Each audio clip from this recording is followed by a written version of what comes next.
Use Temu coupon bundles. What's up everyone? In this video, I'm going to be showing you guys how you can use your Temu coupon bundles. But before we do that, make sure to head down below to give this video a quick like and subscribe. Alright, let's begin. So first thing first, what are coupon bundles?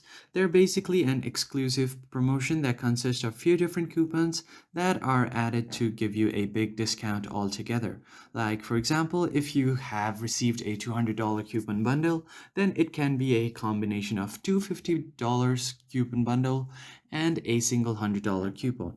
So these are bundles that you will receive separately, which you can use to get a big discount.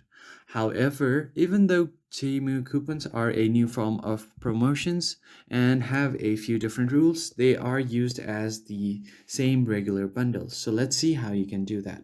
First of all, make sure to open up your Temu app, and once you open it, make sure to log into your account.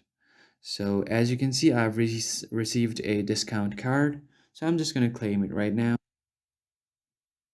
So here is a discount card that I've gotten.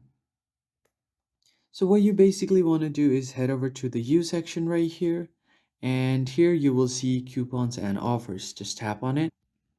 So if you have a coupon bundle similar to this, what you can do is select all of the products first and then enter the coupon code one by one while you check out to get massive discounts. So you basically use these coupon bundles like your regular coupon codes. So that's it for this video. If you found it helpful, hit the like, share, and subscribe button. I will see you on the next one.